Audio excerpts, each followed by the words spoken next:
Selama ini APBD Rokan Hilir cukup tergantung pada DBH hasil minyak bumi, yang sekarang produksinya menurun dan harganya sering tidak stabil.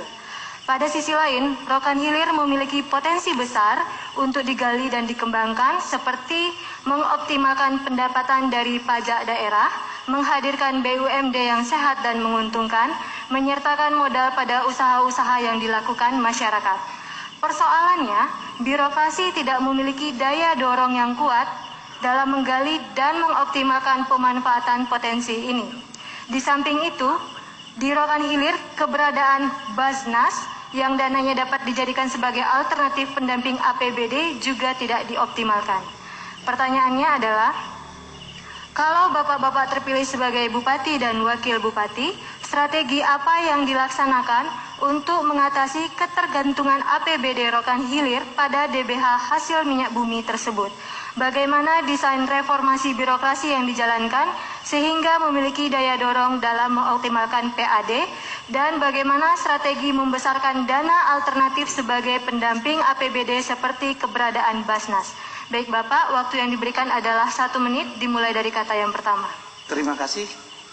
Memang PAD Rokan Hilir hanya 6% dari pendapatan daerah Kabupaten Rokan Hilir. Hari ini kalau kita berbicara tentang PAD Rokan Hilir, tidak begitu signifikan mendorong APBD Rokan Hilir menjadi 2,2 triliun tersebut. Selama ini kita berharap adalah dari migas. Ke depan, saya mengajak kita semua menciptakan lapangan pekerjaan baru yang diciptakan untuk memasukkan PAD tersebut. Sebagai contoh, kita harus menggalakkan hal-hal yang kita bisa galakkan. Sebagai contoh adalah air di permukaan, air di dalam tanah. Perusahaan-perusahaan sawit harus kita optimalkan PBB-nya. PBB ini mendorong dan meningkatkan PAD kita ke depan. Untuk itu saya menyarankan kepada kita, apabila kami terpilih, maka ini akan kami lakukan bersama-sama dengan Baik, waktu sudah habis.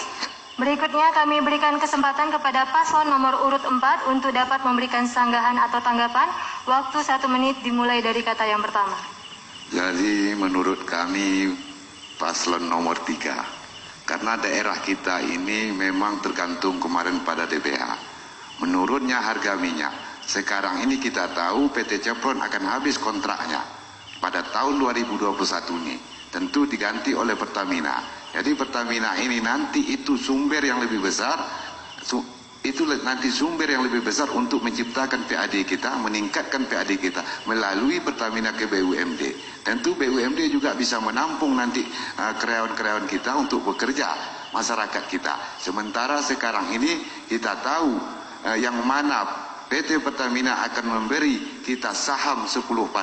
Padahal di tempat lain saham-saham itu macam Aceh itu 20%. Memang DBH bagi hasil kita itu bukan 6% tapi 6,5%. Itu dia sekarang ini. Nyatanya kita lalai di situ. Harusnya kita tingkatkan bagaimana nanti. Baik, waktu sudah habis. Terima kasih atas sanggahan yang telah diberikan. Kami kembali memberikan kesempatan kepada paslon nomor urut 3 untuk memberikan Terima jawaban. kasih. Waktu kepada 04. Saya berpendapat B2B yang akan datang tidak menambah PAD kita pada hari ini.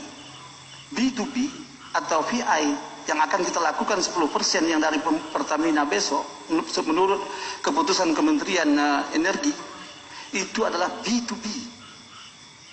Kalau hari ini kita bercerita tentang PAD, maka hari ini kita bercerita dari mana sumber-sumber PAD tersebut.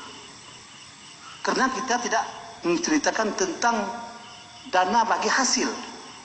Makanya saya sampaikan tadi, sumber pendapatan kita ke depan adalah berupa PBB, berupa air bawah tanah, air permukaan, mempertahankan parkiran, mempertahankan perhotelan, mempertahankan banyak hal yang kita sepanjang birokrasi kita disiplin, ini akan kita capai. Waktu sudah habis. Terima kasih atas jawaban yang telah diberikan.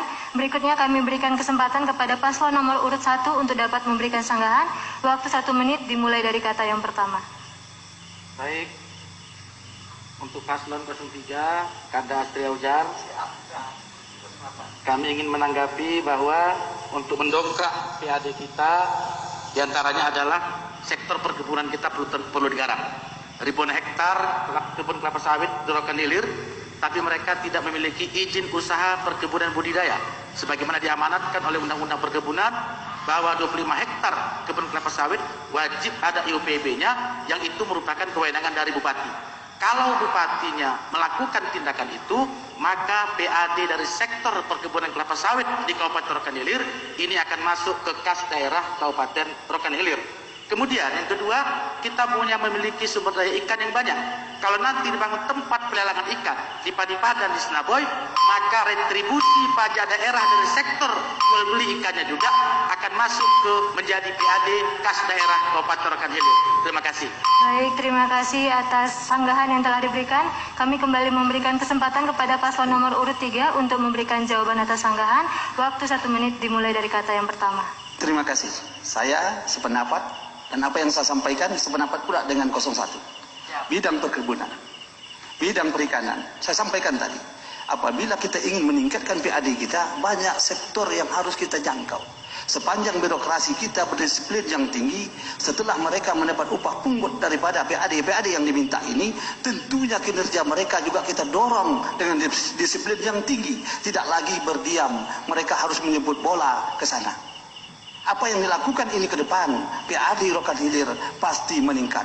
Sekarang tinggal 6%, insya Allah bupati ke depan bisa mencapai 50% kalau Rokan Hilir ingin maju dengan dayanya sendiri, berdiri dari hasil PAD-nya sendiri, tidak mengesampingkan hasil dari migas tersebut. Terima kasih. Waktu masih ada 8 detik, apabila Bapak ingin menambahkan, dipersilahkan. Tidak ada yang ingin ditambahkan? Baik. Baiklah, enci-enci, tuan-tuan dan puan-puan, sebelum kita memasuki sesi berikutnya dalam